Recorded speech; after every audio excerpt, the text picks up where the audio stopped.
دیکھیں خاندان رسول صلی اللہ علیہ وسلم سے جو بھی شخص آئے ادعا کرے، اس کا مطلب یہ نہیں کہ آپ نے اس کی تصدیق کرنی، اس کی سپورٹ کرنی ہے.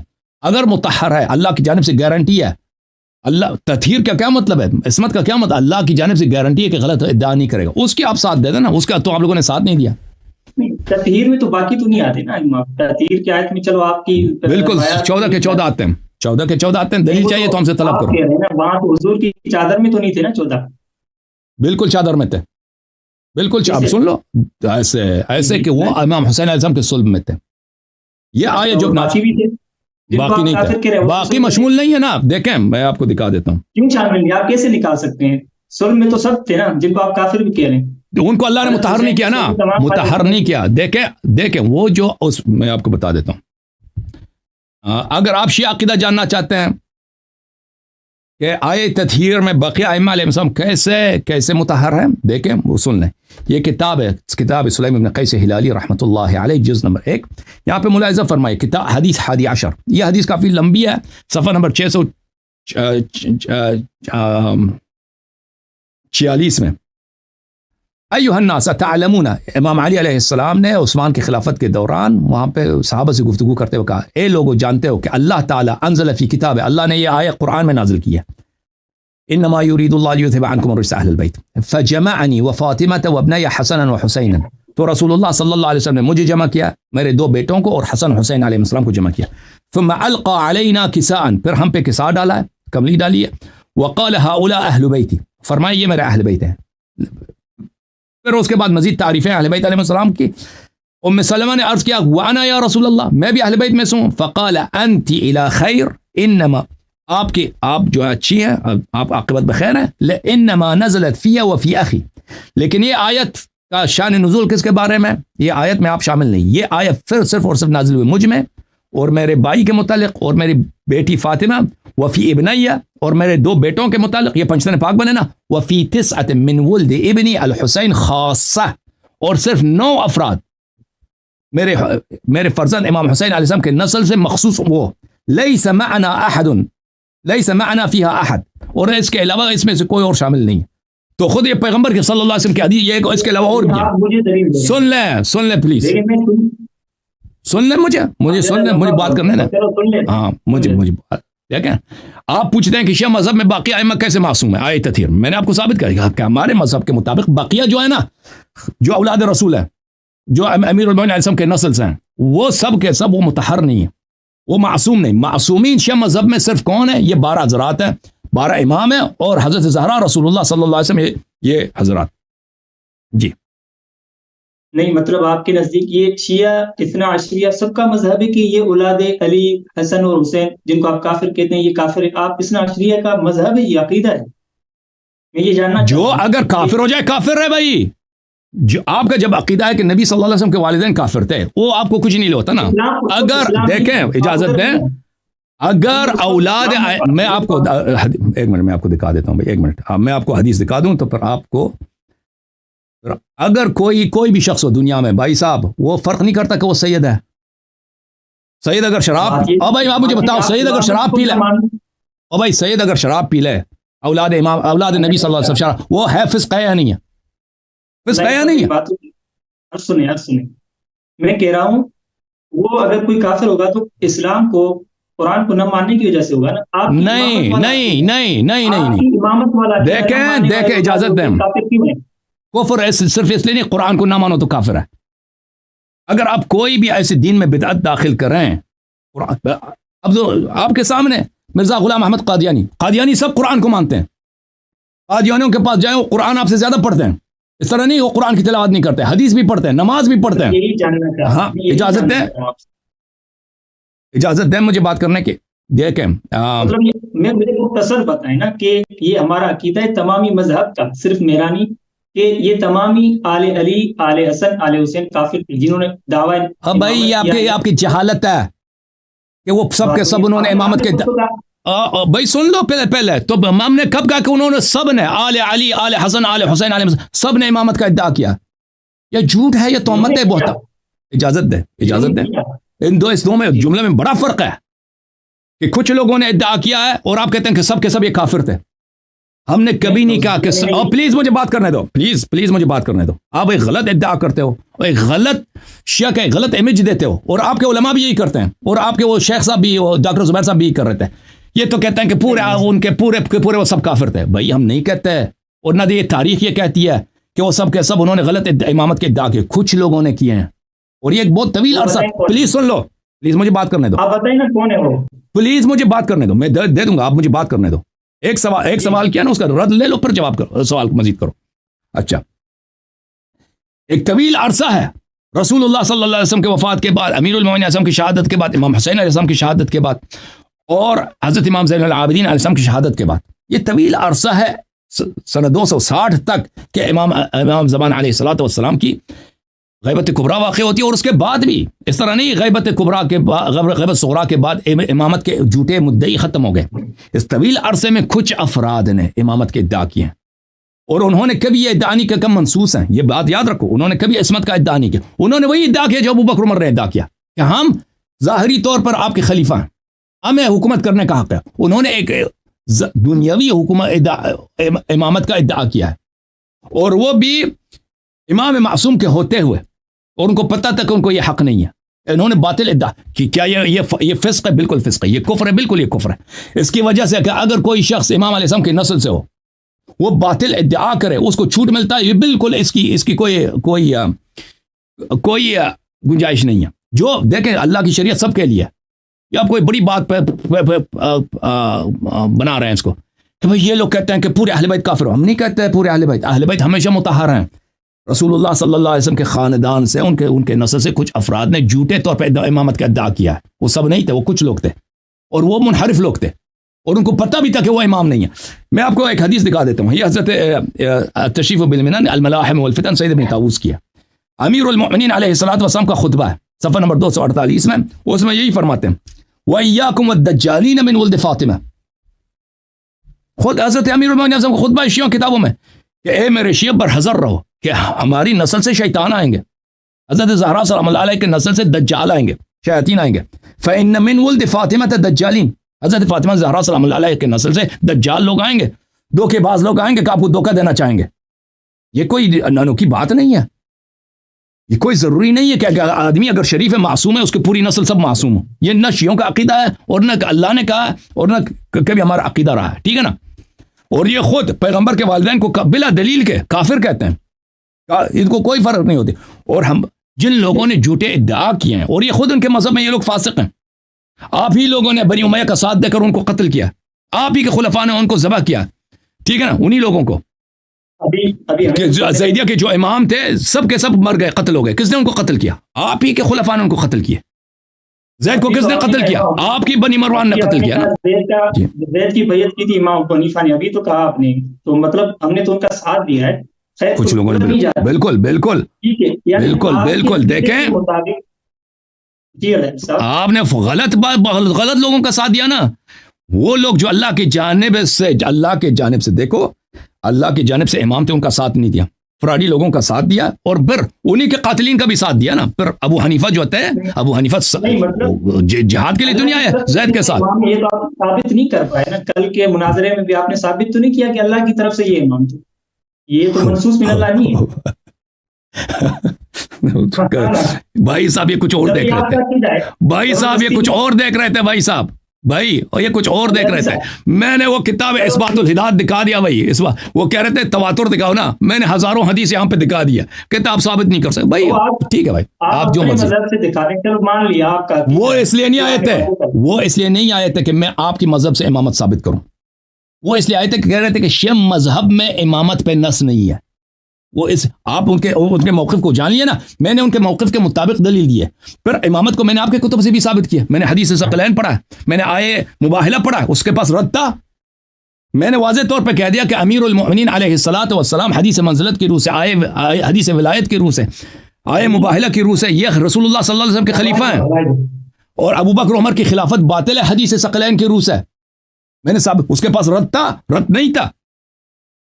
رد تو تھا الحمدللہ، سب نے دیکھا ہے، سب نے دیکھا اس کا شکل بھی آپ لوگوں نے دیکھا نا. اچھا اللہ صاحب، چلو یہ موضوع تو آپ نے واضح کر دیا کہ آپ کا عقیدہ ہے کہ بعض چلو وہ رد اس کا ابو بکر عمر کا کوئی خلافت دکھاؤ نا، کوئی دلیل دکھاؤ نا تم. ابھی سنے نا بات مجھے کرنے دینا. آپ کے مشائخ کو میں نے کہہ دیا بھائی او بھائی دیکھو اس سے زیادہ ان کے مذہب کے بطلان کی کیا دلیل. میں نے کہہ دیا کہ تم ابو بکر عمر خلافت کو چھوڑ دو, ان کی تقوا کو چھوڑ دو, ان کی فضا کی افضل ہیں یعنی اس کی دلیل کو, اس کا صرف اسلام ثابت کرو نا. میں پاکستان آؤں گا تم مجھے ذبح کر دینا. میں سپاہی صحابہ کا جو ہیڈ کوارٹر ہے وہاں جاؤں گا تاکہ تم مجھے ذبح کر دو. میں اپنا نام بھی چینج کروں گا, غلام عائشہ رکھ دوں گا. میں نے ابھی تک تمہارا کوئی مرد پیدا ہوا ہے اس کا اسلام ثابت کرنا کہتے ہیں وہ. جی سنیں اللہ صاحب, آپ دوسرا سوال ہے میرا اسی پر جو ابھی آپ نے کہا نا کہ ایمان اسلام ابو بکر ثابت کرو, وہ تو آپ اسلام مانتے ہیں نا, جیسے ولید اسماعیل نے ثابت بھی کیا اور آپ نے اقرار بھی کیا, چلو ظاہری اسلام میں نے بالکل ثابت نہیں کیا, وہ کاٹ کے بھاگ گیا بھائی. جو شخص مناظرہ جب ہمارا جب اتفاق ہوا ہے کہ 10 منٹ وہ بات کرے گا 10 منٹ میں بات کروں گا, میرے دلیل سنے بغیر اس نے کاٹ کے بھاگ گیا ہے, تو وہ آپ کیسے کہتے ہیں اس نے ثابت کر دیا؟ یہ آپ کی بے ایمانی ہے نا. جو شخص کاٹ کے بھاگ جاتا ہے وہ کیسے اس نے ثابت, اگر اس کے پاس دلیل ہوتی وہ کاٹ کے بھاگ نہیں جاتا, اس نے مناظرہ کرنا ہی نہیں تھا. 1.5 منٹ میں اسے کاٹ کے, میں بتایا بھی نہیں ہے کہ میں کاٹ کے بھاگ جاتا ہوں, مجھے پتہ ہی نہیں چلا کہ وہ کاٹ کے بھاگ گیا. آپ کو اقرار کرنا تھا نا کہ میں اسلام میں ابو بکر مانتا ہوں, وہ آپ سے یہی مطالبہ کرتا, وہی اسلام جو وہی اسلام جو عبداللہ ابن ابی ابن سلول کا ہے, وہی اسلام کی جو قرآن مجید میں اللہ تعالیٰ فرماتا ہے بسم اللہ الرحمن الرحیم اذا جاءك المنافقون قالوا نشهد انك لرسول الله والله يشهد انك لرسوله والله يشهد ان المنافقين لكاذبون. منافق جب آپ کے پاس آتے ہیں وہ شہادت کہتے ہیں کہ ہم قسم کھاتے ہیں, شہادت دیتے ہیں کہ آپ اللہ کے رسول ہیں, اور اللہ شہادت دیتا ہے آپ اللہ کے رسول ہیں, اور اللہ شہادت دیتا ہے کہ جھوٹے ہیں. یہ کس کے ذمت میں؟ سن لو ہم جو ابو بکر کا اسلام کہتے ہیں ابو بکر مسلمان تھا, وہی جو عبداللہ, اگر تم کہتے ہو عبداللہ ابن ابی ابن سلول جو منافق تھا بظاہر رسول اللہ صلی اللہ علیہ وسلم اس پہ اسلام کے احکام جاری کرتے تھے, اس پہ نماز بھی پڑھی, پیغام سن لو پلیز سن لو ہم ابو بکر کے متعلق ہمارا موقف سن لو. ابو بکر کے متعلق ہمارا موقف یہ ہے کہ اس کا وہ منافق تھا, جیسے عبداللہ ابن ابی ابن سلول جو تھا وہ مسلمان تھا, اسی طرح وہ اگر اس کو مسلمان مانتے ہو تو ٹھیک ہے, عبداللہ ابن ابی کو اگر تم مسلمان مانتے ہو ابو بکر کا اسلام بھی ثابت ہو گیا. ہم ابو بکر کا وہی مانتے ہیں, ان لوگوں پر رسول اللہ صلی اللہ علیہ وآلہ وسلم نے اسلام کے احکام جاری کیا, لیکن اس کا مطلب یہ نہیں تھا کہ وہ مسلمان تھے, یہ منافق تھے. قرآن شہادت دیتا ہے کہ یہ لوگ رسول اللہ صلی اللہ علیہ وسلم کو گالی دیتے تھے, اور اللہ نے کہہ دیا کہ یہ جھوٹ کہتے ہیں, کی شہادت جھوٹی ہے. ٹھیک ہے نا, ہماری بات بھی سنتے ہیں, بولتے ہیں آپ ہمیں بولنے نہیں دیتے. بات یہ ہے کہ ابھی آپ تو پھر آپ جھوٹ نہ بولیں کہ میں نے ابو بکر کا اسلام کا اعتراف کیا ہے, تو میرا جو بات کامل ہے وہ نقل کرو. چلو ٹھیک ہے, ابھی آپ میں سوال ایک میرا کہ آپ تنبیہ کو موجب کفر سمجھتے ہیں, جیسے ہفتے اعمال سے آپ کفر کی دلیل پکڑتے ہیں نعوذ باللہ, تو یعنی آپ کے نزدیک تنبیہ موجب کفر ہے. دیکھیں سورہ دیکھیں, اگر اللہ تعالیٰ کہتا ہے نا کہ آپ یہ کام کرو گے تو اس کا جرمانہ یہ ہوگا, ہم اس کو تصدیق کریں گے. اللہ تعالیٰ نے جب کہہ دیا قرآن مجید میں کہ اگر تم آواز بلند کرو گے تو تمہارا حمل حبط ہو جائے گا, تو ہم تصدیق کریں گے, ہم کہیں گے آمنا, جس نے آواز بلند کی اس کا اعمال حبط ہو گئے. ٹھیک ہے نا, یہ تنبیہ کس کو بولتے ہیں؟ اجازت دو بات کرنا. سوال کرو, سوال کیا جو سن لو. تنبیہ کس کو بولتے ہیں؟ یعنی خبردار کرنا, خبردار. تو اس کے بعد پلیز سن لو.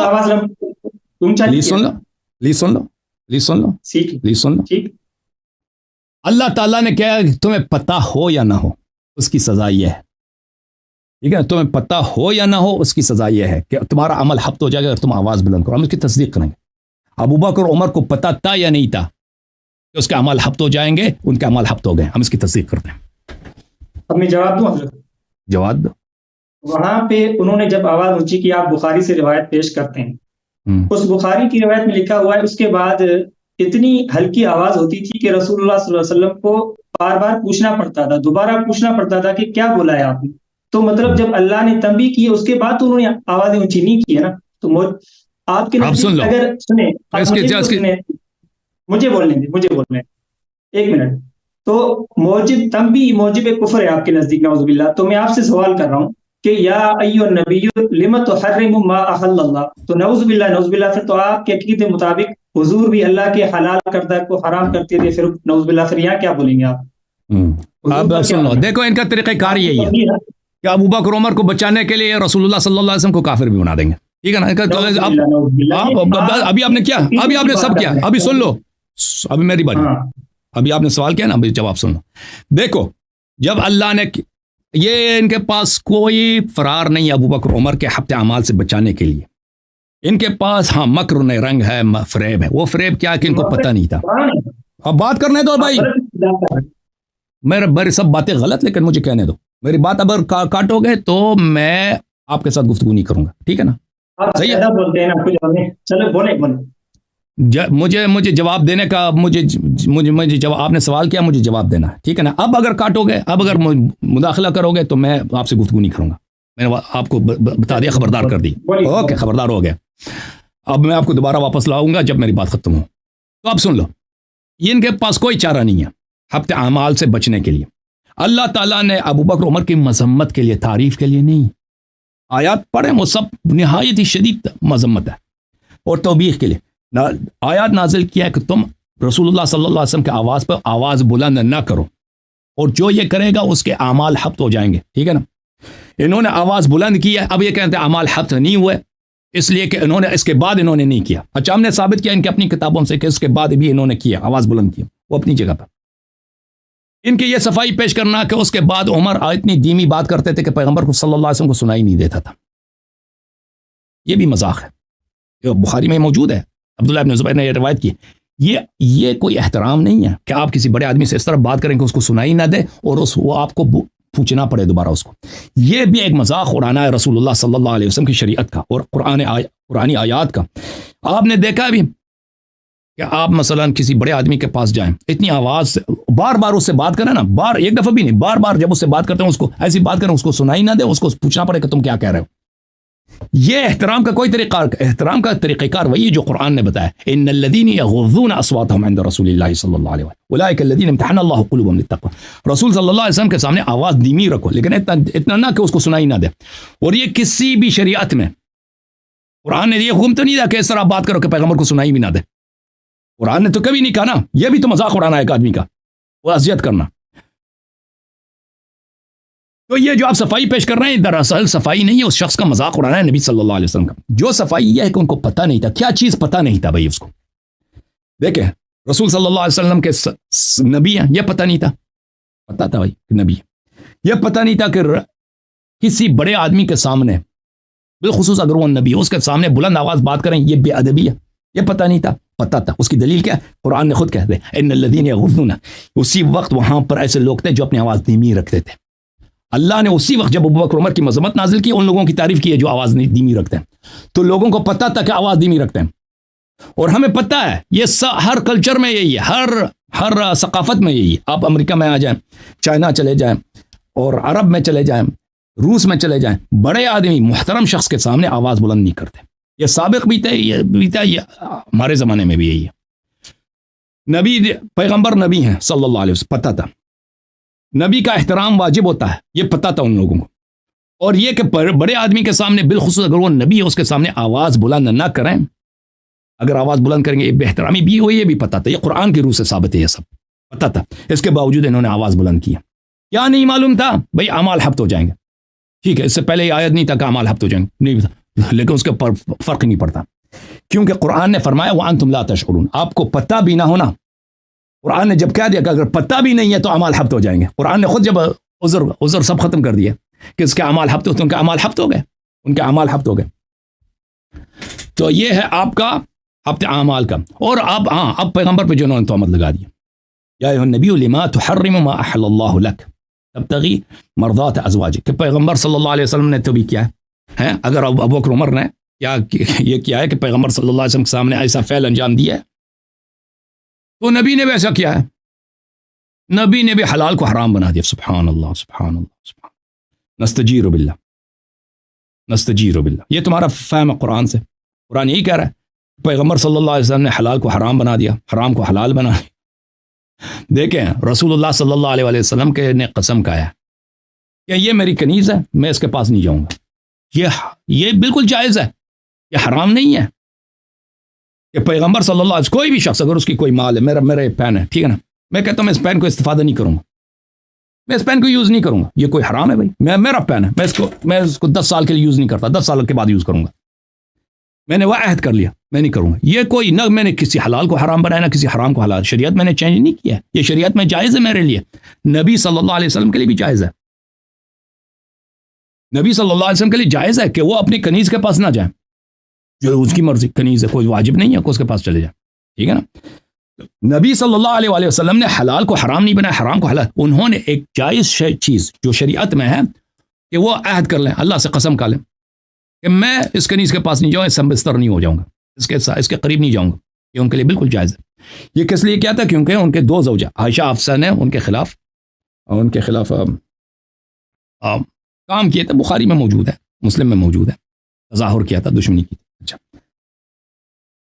یہ جو آیا ہے یہ نہیں کہہ رہا کہ پیغمبر صلی اللہ علیہ وسلم نے حلال کو حرام بنایا، پیغمبر صلی اللہ علیہ وسلم نے اپنے لیے، دیکھیں میں اگر کہتا ہوں میں پین کو یوز نہیں کرتا، میں اپنے آپ کو اس پین سے محروم رکھتا ہوں، میں نے اس پین کو اپنے لیے ممنوع قرار دیا، محرم قرار دیا۔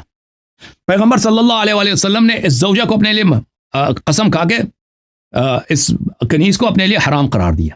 یہ کوئی مذمت نہیں ہے اللہ کی جانب سے، آپ نے ایسا کیوں کہ یہ نبی صلی اللہ علیہ وسلم کے لیے کہ یہ ہے کہ اللہ تعالیٰ اس کو شفقت کے طور پر کہ آپ کے ازواج نے آپ کو اتنا ڈانٹا ہے، آپ کو اتنا تنگ کیا، اتنا اذیت کیا کہ آپ کو ایک حلال چیز جو آپ کی کنیز ہیں کہ ان کے پاس آپ جانا چاہیں تو جا سکتے ہیں، یہ آپ نے عہد کیا کہ میں ان کے پاس نہیں جاؤں گا۔ آپ کیوں ان عورتوں کی جو ہے رضا کو مد نظر رکھتے ہیں؟ آپ جو ہے کیا کریں، آپ اپنے قسم کا